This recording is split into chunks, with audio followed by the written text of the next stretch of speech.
اور اب ہم آپ کو سناتے ہیں ذوالکفل علیہ السلام کا قصہ۔ قرآن عزیز میں ذوالکفل علیہ السلام کا ذکر 2 سورتوں یعنی سورۃ الانبیاء اور سورہ صاد میں آیا ہے،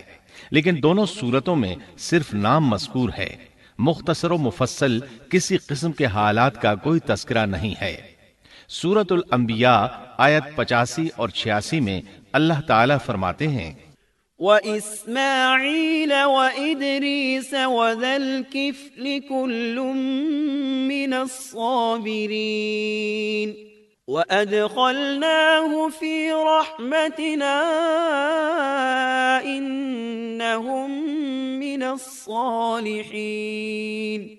اور اسماعیل اور ادریس اور ذوالکفل یہ سب صابر لوگ تھے، ہم نے انہیں اپنی رحمت میں داخل کر لیا، یہ سب لوگ نیک تھے۔ اللہ تعالیٰ سورہ صاد آیت 48 میں فرماتے ہیں وَاذْكُرْ إِسْمَاعِيلَ وَالْيَسَعَ وَذَا الْكِفْلِ وَكُلٌّ مِّنَ الْأَخْيَارِ۔ اسماعیل، یسع اور ذوالکفل کا بھی ذکر کر دیجئے، یہ سب بہترین لوگ تھے۔ ذوالکفل علیہ السلام کے متعلق جس طرح قرآن مجید نے نام کے سوا کچھ ذکر نہیں فرمایا، اسی طرح نبی اکرم صلی اللہ علیہ وسلم سے بھی ان کے متعلق کچھ منقول نہیں ہے، لہٰذا قرآن و حدیث کی روشنی میں اس سے زیادہ کچھ نہیں کہا جا سکتا کہ ذوالکفل علیہ السلام اللہ کے برگزیدہ نبی اور پیغمبر تھے اور کسی قوم کی ہدایت کے لیے مبعوث ہوئے تھے۔ قرآن و سنت میں اس سے زیادہ سکوت ہے۔ باقی رہا سیر و تواریخ میں ان کا ذکر، تو کافی تفتیش و جستجو کے بعد بھی ہمیں اس سلسلے میں ایسی ٹھوس معلومات نہیں مل سکی جن کے ذریعے سے ذوالکفل علیہ السلام کے حالات و واقعات پر مزید روشنی پڑ سکے، چنانچہ تورات بھی خاموش ہے اور اسلامی تاریخ بھی۔ البتہ ابن جریر رحمت اللہ علیہ نے مشہور مفسر تابعی مجاہد رحمت اللہ علیہ سے ان کے متعلق ایک قصہ نقل کیا ہے۔ اسی طرح امام ابن ابی حاتم نے اسی قصے کے قریب کچھ آثار عبداللہ بن عباس اور ابو موسیٰ اشعری رضی اللہ عنہم سے نقل فرمائے ہیں۔ یہ طویل روایات ہیں۔ ان میں ہے کہ ابن عباس اور ابو موسیٰ اشعری رضی اللہ عنہم فرماتے ہیں کہ ذوالکفل نبی نہیں تھے، بلکہ وہ ایک نیک اور صالح آدمی تھے۔ لیکن ایک تو یہ روایات سند کے اعتبار سے ضعیف ہیں، دوسرا یہ کہ ابن عباس اور ابو موسیٰ رضی اللہ عنہم جیسے جلیل القدر صحابہ اور مجاہد رحمت اللہ علیہ جیسے عظیم تابعی سے یہ ناممکن ہے کہ وہ ذوالکفل علیہ السلام کے متعلق یہ فرمائیں کہ وہ نبی نہیں بلکہ ایک نیک مرد تھے۔ شاہ عبد القادر رحمت اللہ علیہ کا موقف ہے کہ ذوالکفل ایوب علیہ السلام کے بیٹے تھے اور انہوں نے اللہ کی خاطر کسی آدمی کی ضمانت دی تھی جس کی پاداش میں ان کو کئی برس قید کی تکالیف برداشت کرنا پڑی۔ چنانچہ شاہ صاحب اپنی تفسیر موضح القرآن میں لکھتے ہیں کہ ذوالکفل ایوب علیہ السلام کے بیٹے تھے، ایک شخص کے ضامن ہو کر کئی برس قید رہے اور اللہ کی خاطر یہ مشقت سہی۔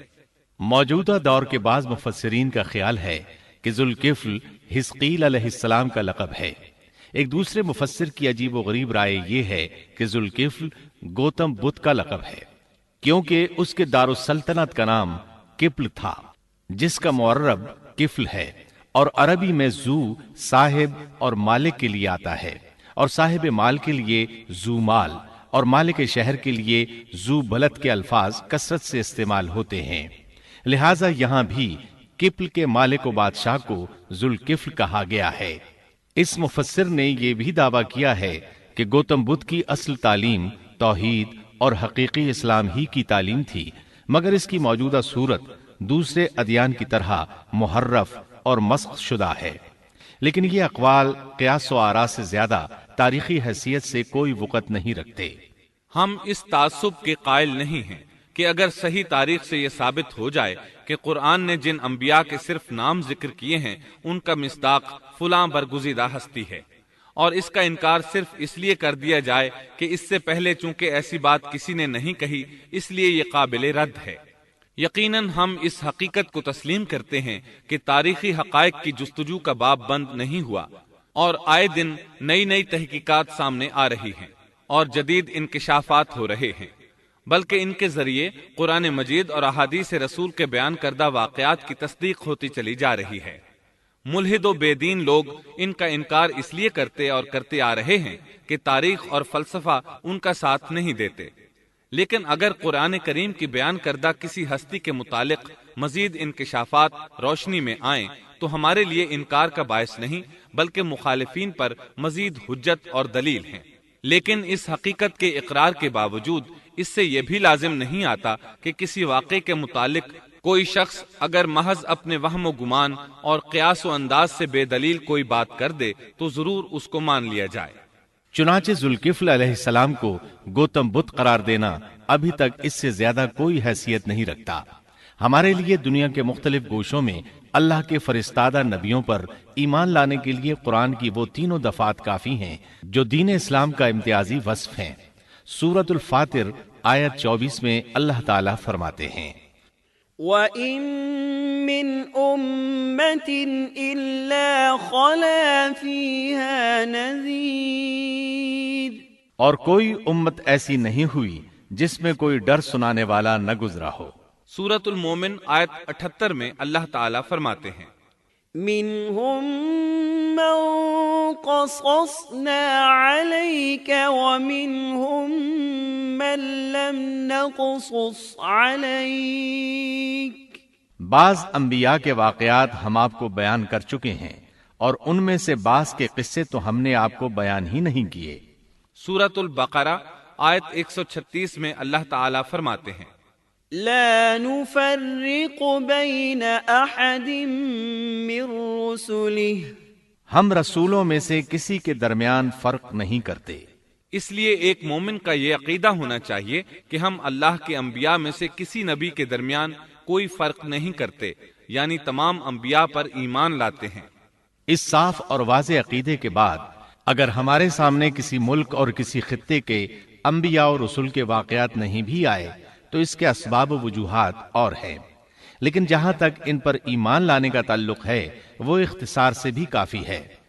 اور ان کی تفصیلات سے آگاہی ہماری رشد و ہدایت کے مقاصد یعنی اللہ پر ایمان اور نیک اعمال کے لیے ضروری نہیں ہے، خصوصاً جبکہ اللہ تعالیٰ نے ہم پر یہ حقیقت بھی قرآن مجید میں واضح کر دی ہے کہ نبی اکرم صلی اللہ علیہ وسلم خاتم النبیین ہیں اور تمام سچے ادیان کی صحیح اور حقیقی تعلیم کی تصدیق کر کے ان کو بلند درجات کے درجہ کمال تک پہنچانے والے ہیں، جیسا کہ سورۃ المائدہ آیت 3 میں اللہ تعالیٰ فرماتے ہیں، اليوم اکملت لکم دینکم واتممت علیکم نعمتی ورضیت لکم الاسلام دینا، آج میں نے تمہارے لیے دین کو کامل کر دیا اور تم پر اپنا انعام بھرپور کر دیا اور تمہارے لیے اسلام کے دین ہونے پر رضامند ہو گیا۔ خلاصہ کلام یہ کہ ہمیں یہ تسلیم ہے کہ ہندوستان میں بھی اللہ کے سچے نبی اور پیغمبر مبعوث ہوئے، بلکہ سیرت نگاروں کی روایات کے مطابق ابو البشر آدم علیہ السلام اسی ہندوستان کے کسی گوشے میں اتارے گئے، لیکن جب تک قرآن و حدیث کی صراحت یا تاریخ کے صحیح دلائل و براہین سے یہ ثابت نہ ہو جائے کہ ذوالکفل گوتم بدھ کا لقب ہے، محض قیاس و آراء کی بنا پر ہم اس کو تسلیم نہیں کرتے، کیونکہ جس طرح کسی نبی کو نہ ماننا کفر کی راہ ہے، اسی طرح کسی غیر نبی کو نبی تسلیم کرنا بھی باطل ہے۔